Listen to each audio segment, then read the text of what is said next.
Don't debate Donald Trump. Donald Trump is going to run circles around him and make him look insane to all of America. Donald Trump is going to make him look old and frail. You know why? Because Donald Trump is an entertainer. Joe Biden he's really about business. He's a politician. He's actually in there doing the work. That was the Breakfast Club co-host Charlamagne the God when we spoke with him back in February. He was certainly right about what would happen if Biden debated Donald Trump. 6 months later, we talked to him about the state of the race now, how Kamala Harris can win and how she could lose. I think it was exactly 6 months ago we sat down, or just about 6 months ago, and you said that there was no main character energy with Biden. Nobody was inspired by the Democratic ticket. But what about now?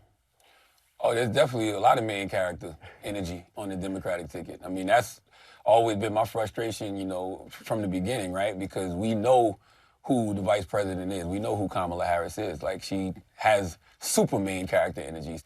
And I think you said the race was between the crooks, the cowards, and the couch. Yeah. And you were, the couch meaning apathy was gonna, had the lead. What about now? I think there's less apathy, but, you know, if I'm the Democrats, I'm not spiking the football yet. The job is not done. You know, you still have to bring this thing home in November. I think that there's a lot of energy. People keep calling this the honeymoon phase. I don't think it's a honeymoon phase. I just think people haven't been energized in the Democratic Party in a long time. I think a lot of voters, you know, even if you're not a Democrat, if you're an independent, you know, or an undecided person, you haven't been energized for something in a long time. The last time we felt energy in a campaign was 2008 when President Barack Obama first ran. This feels like, whoa, there's like real energy. You want to be involved in some way. That crowd we saw in Michigan. Absolutely. Was something else. And look at all the new registered voters. Yeah. Like, when people are energized enough to say, hey, I want to go out and register to vote and be a part of this process, that's when you know you got real energy. She had protesters out in Michigan. You know what? If you want Donald Trump to win, then say that, otherwise I'm speaking. What did you make of the way she shut them down? I've seen that before. She shut me down like that. We've seen it on TV when I had my talk show on Comedy Central. She shut me down like that. So who's the real president of this country? Is it Joe Manchin or Joe Biden, Madam Vice President? Come on, Charlamagne. Come on. It's Joe Biden. I can't tell sometimes. No. It's Joe Biden. And don't start talking like a Republican about asking whether or not he's president. That's how she shuts you down behind the scenes as well, if you're having a conversation. And it's not a shutdown. It's just to, like, listen, respect me. I'm the most powerful woman in the world. I want you to listen to me. So you said something when we spoke 6 months ago. You said Biden should don't debate, whatever you do not debate Donald Trump. Was I right? That he... Well, you said that Trump would make him look old and frail. I don't know why people didn't see this coming. That was the other frustrating thing. I'm glad that, you know, they have a lot of energy in the party now, but they could have done this a year ago.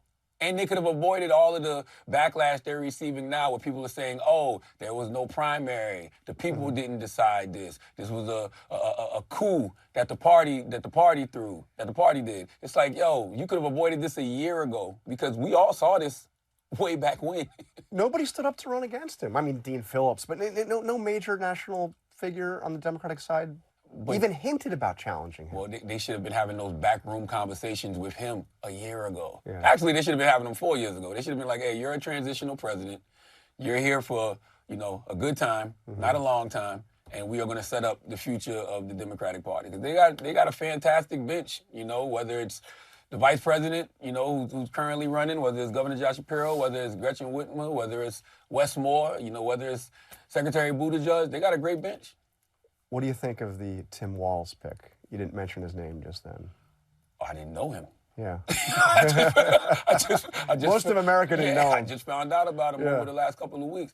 At first, I was a little bit disappointed. Like, I knew we knew she needed a DEI hire, right? We know she needed. So Tim Walz is the DEI hire on this ticket. We know diversity, equity, inclusion. She needed a white male to make America comfortable. It is what it is. No need for us to, you know, act crazy about it. We know what it is. You've known Kamala Harris for a while. You know her pretty well. What are her politics? Because they're trying to portray her as a, you know, far left, the squad, all that politics. Nah, she's very moderate. You know, the thing that I like about her, and her messaging is very clear, even though she doesn't have it up on her website yet, but the messaging is very clear. You know, she wants to rebuild the middle class. You know, she wants to give everybody an opportunity to start a business. She wants to give everybody an opportunity to be a homeowner. You know, she's a leader on mental health, right? Like when she launched her first mental health plan when she ran for president, I was with her, you know, in South Carolina. And those are the things that American people care about.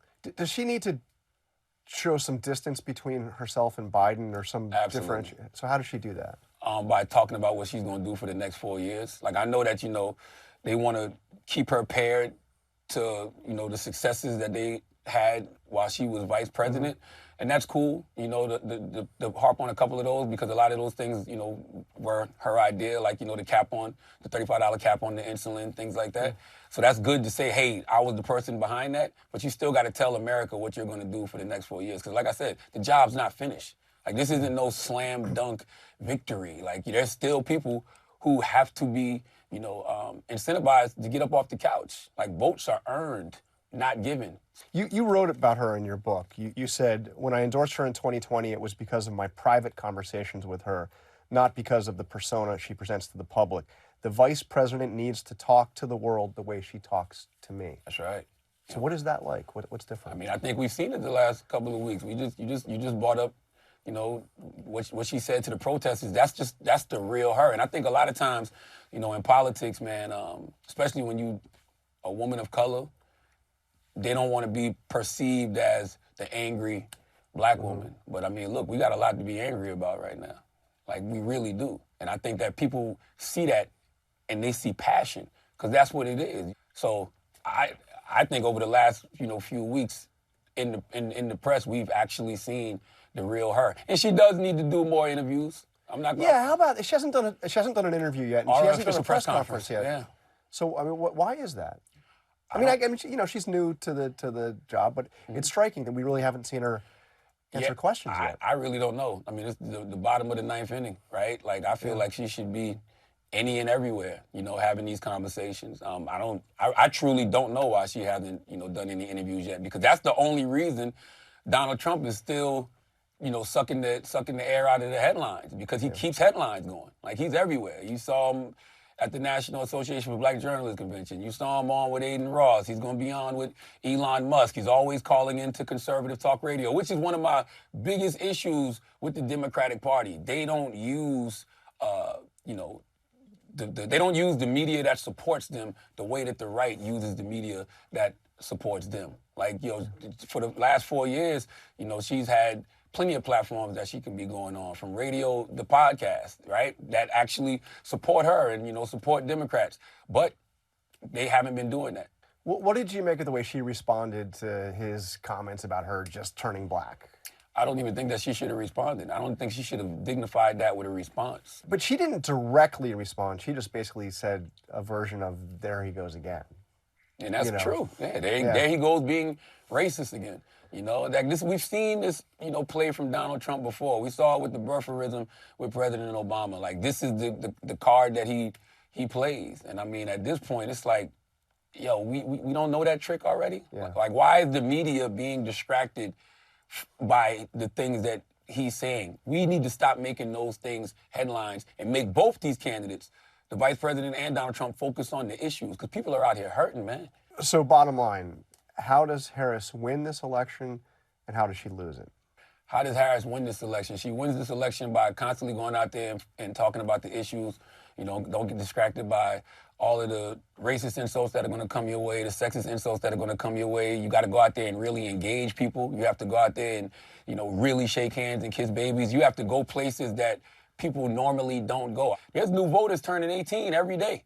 So you have to find a way to go out there and engage them. So I think she should use a lot of new media. Yes, she should sit with people like you, John, of course. Yeah. I do think she should go to Fox News, but she should be going on these podcasts, and she should be talking to these TikTokers who are already supporting her, right? Like, she should be doing things like that. Engage this new audience, because right now you got all of this energy. She's never been this viral. She's never been all over social media in a good way like she is now. So now that you got those people's attention, go out there and talk to them and tell them what your future looks like, because those kids are the future. That's how you win this election. And how does she lose? How does she lose it? She loses it because if all of Donald Trump's cronies around the country refuse to certify the results of the election, and she loses it if Donald Trump, challenges the results of the election in the Supreme Court, which is no longer a legitimate institution.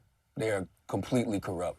If he challenges it and it goes to the Supreme Court, and the Supreme Court overturns the results of the election. And I would just say he tried everything, and he was president of the United States, so he had power to try everything. And he failed, and the Supreme Court told him, no way. I just feel like they're more emboldened now. But what I would say is that, a Democrat's only defense against voter suppression is to always have the largest voter turnout in history, right? Yeah. You think we'll see that, the largest voter turnout? I don't think they had a chance in hell of getting that with President Biden. I think they have a great chance of getting that with Vice President Kamala Harris. All right. But she got to go out there and earn it. Our thanks to Charlamagne.